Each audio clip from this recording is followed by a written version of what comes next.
criatura, tá? Só coraçãozinho. Cleo, nossa, que bom que eu te encontrei. Eu tenho uma pergunta pra você que eu já quero fazer há muito tempo. Mas fala, Ana, qual que é a sua dúvida? Pra que serve o censo demográfico? Porque eu tô sabendo que esse ano vai ter, né? Ana, você não vai acreditar na tremenda coincidência. O quê? Eu estou indo para casa agora para gravar uma videoaula para os meus alunos do 7º ano. É mesmo? Acontece que eu não tenho ninguém para fazer a gravação para mim. Você não poderia ir comigo, me acompanhar, gravar e assim eu tiro suas dúvidas? Claro, eu vou adorar. Vamos lá. Então, eu vou indo na frente, tá? Tá bom. Bom dia, alunos dos 7º A, 7º B e 7º C. Tudo bem com vocês? Eu espero que sim. Esta é a nossa segunda videoaula e nós vamos trabalhar o capítulo 7, População Brasileira. Se vocês ficarem com alguma dúvida, anotem e quando nós voltarmos para a aula, vocês me perguntam, tá bem? E no final dessa apresentação, dessa minha videoaula, eu colocarei o resumo que eu preparei para vocês deste capítulo, tá bom? Então acompanhem comigo, capítulo 7, a partir da página 119, boa aula! O capítulo 7 vai trazer para a gente o estudo da população brasileira. É importante saber que o primeiro censo demográfico, ou seja, a primeira contagem da população brasileira, foi feita no ano de 1872, quando o Brasil ainda era um império. Com a criação do IBGE, Instituto Brasileiro de Geografia e Estatística, em 1940 foi realizado o primeiro recenseamento da população brasileira, a primeira recontagem, levantando os dados socioeconômicos da população. E a cada 10 anos é feito um novo recenseamento. Este ano está previsto um novo recenseamento. O censo demográfico tem uma importância muito grande no planejamento governamental, porque através dele é feito um levantamento dos dados socioeconômicos da população e com isso o governo em níveis federal, estadual e municipal podem realizar projetos e desenvolver planejamentos no âmbito da saúde, da educação, da infraestrutura, da moradia e da assistência social. O IBGE estima que a população atual brasileira seja de 211 milhões de habitantes. E aqui eu vou falar de dois conceitos diferentes e bastante importantes, que são país populoso e país povoado. Qual é a diferença desses termos? Eu uso a palavra populoso quando eu me refiro à população total ou população absoluta de um país ou de um lugar. Eu uso a expressão povoado quando eu me refiro a um país cuja densidade demográfica ou população relativa ou número de habitantes por quilômetro quadrado seja grande. Para chegar a essa informação que o Brasil é um país pouco povoado, nós fazemos uma continha, que é o cálculo da densidade demográfica, onde a gente pega a população total ou absoluta e divide pela sua área territorial. Esse resultado vai corresponder à população relativa ou à sua densidade demográfica. Observe aqui comigo. Vejam, o Brasil é o 5º país mais populoso do mundo, porém a sua densidade demográfica é baixa, menos de 25 habitantes por quilômetro quadrado. E aqui vem a definição, a diferença dos termos que eu acabei de explicar, país populoso e país povoado. Aqui eu trago alguns conceitos demográficos bastante importantes que vocês precisam ter o conhecimento, dominar esse conhecimento. Vejam, taxa de natalidade. Natalidade vem da palavra natal, nascimento. É a proporção do número de nascimentos por ano em relação a cada 1000 habitantes dessa população. Então eu vou sempre exprimir por 1000. A taxa de mortalidade é a proporção do número de óbitos, número de mortes por ano, numa população a cada 1000 habitantes daquela população. Crescimento vegetativo é a diferença entre taxa de natalidade e taxa de mortalidade. E para isso existe uma fórmula que vocês devem entender e memorizar, que é essa daqui. CV, ou crescimento vegetativo ou natural, é igual a taxa de natalidade menos a taxa de mortalidade. No caso de guerras e epidemias, a taxa de mortalidade poderá ser maior, mais elevada do que a taxa de natalidade.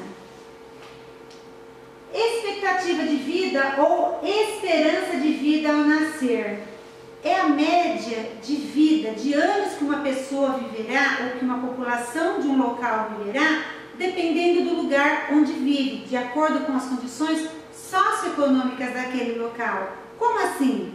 Uma população que vive em um país desenvolvido terá uma esperança de vida ou expectativa de vida mais elevada do que aquela população que nasceu em um país subdesenvolvido, um país pobre, um país bastante atrasado. Vejam, de acordo com as condições socioeconômicas, ela será maior ou menor. Agora eu vou explicar para vocês sobre pirâmide etária ou pirâmide de idade, que está na página 123.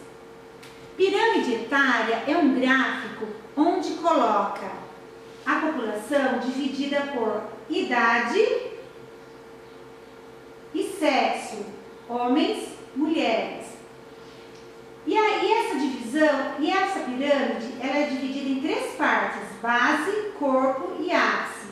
A base vai de 0, que é o nascimento, até 19 anos.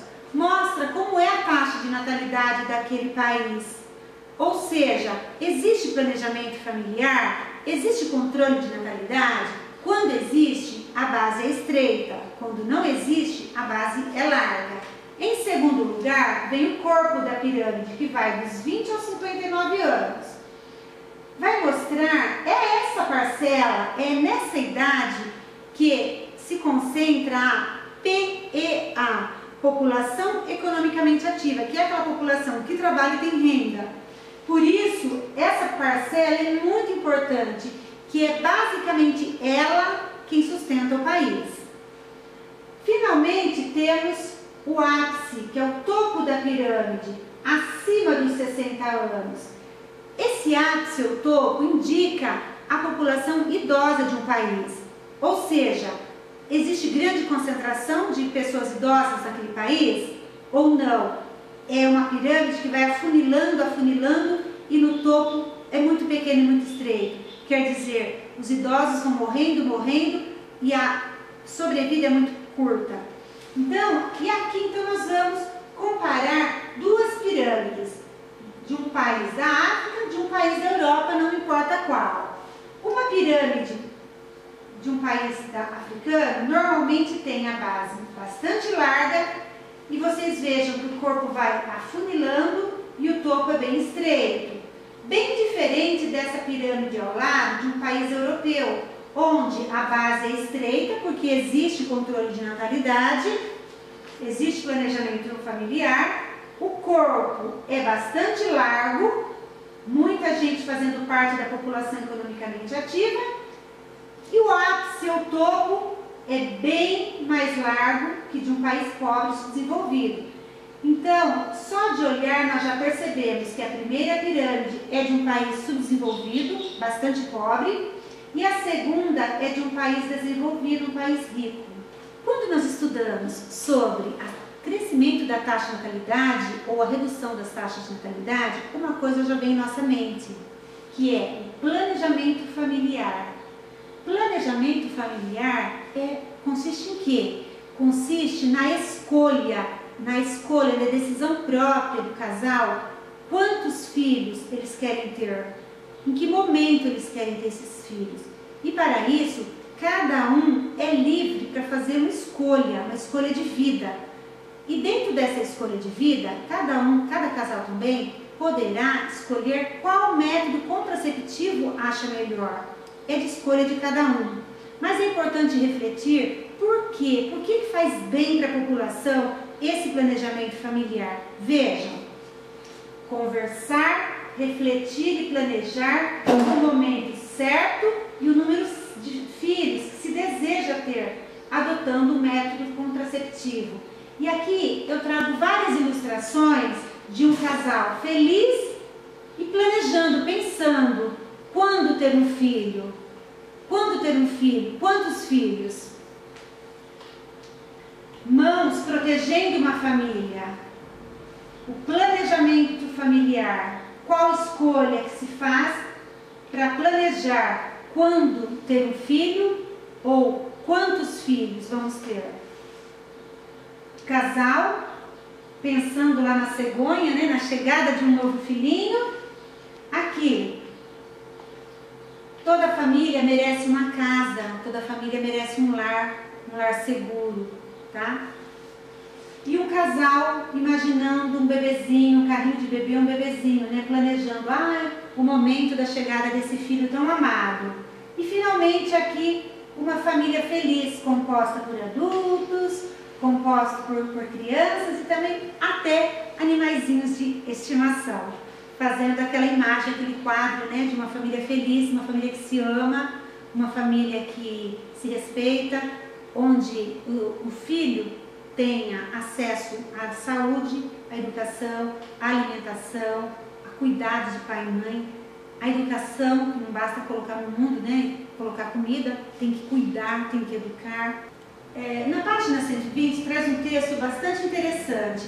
Na verdade, é uma contradição de duas situações. Enquanto os países ricos dão incentivo aos pais para que eles tenham mais filhos, na China, até pouco tempo atrás, existia a política do filho único. Eu vou explicar a diferença. Nos países desenvolvidos, é uma cultura dos casais terem menos filho ou às vezes não ter filho. Para isso, os governos dão esses subsídios, essas ajudas, auxílio maternidade, que pode ser pago no valor, ou licença maternidade prolongada, para que as mães se sintam seguras e tranquilas de ter um bebê e cuidar desse bebê por mais tempo. Tudo isso por quê? Porque nos países desenvolvidos já está faltando mão de obra para trabalhar em todos os setores da economia. Então o governo faz esses subsídios para ver se a população do país aumenta, para não gerar um problema lá no futuro. Enquanto isso, na China aconteceu uma coisa muito ruim. No ano de 79, o governo chinês criou a política do filho único, onde os casais só podiam ter um único filho. Se tivesse o segundo, o que acontecia? Acontecia que o segundo filho não teria direito à saúde, à educação e os pais receberiam uma multa bem alta, inclusive. Acontece que isso gerou um problema muito desumano. Por quê? Já que os casais só poderiam ter um filho, todo mundo só podia ter um filho, menino, do sexo masculino. E por isso, muitas mães, principalmente na zona rural, abandonavam as bebezinhas quando elas eram do sexo feminino. O nível de crueldade chegou a ser tão grande que as revistas e as TVs mundiais começaram a mostrar imagens dessas meninas que foram abandonadas para morrer. E aí, finalmente, o mundo se voltou contra essa política, começou a fazer muita pressão no governo chinês, que graças a Deus no ano 2016 extinguiu essa lei, permitindo que agora todo casal pode ter o segundo filho. Pessoal, olha que notícia boa! A população brasileira está envelhecendo. Isso significa que a população brasileira está vivendo mais. A longevidade finalmente está chegando aqui no nosso país. Enquanto no passado a média de vida do brasileiro era de 45, 50 alguma coisa, 60 alguma coisa, agora é de 76 anos. Toda essa longevidade que está acontecendo no Brasil se deve a alguns fatores, como por exemplo, avanços na medicina, melhorias nas condições de higiene de forma geral, no saneamento básico, campanhas de vacinação, melhor alimentação.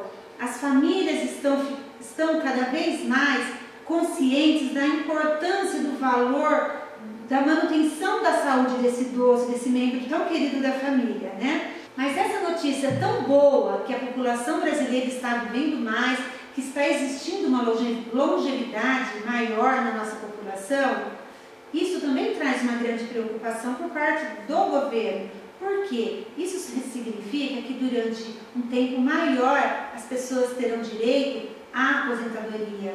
Um período maior as pessoas vão ter direito à pensão do INSS. E isso é um ônus para o governo.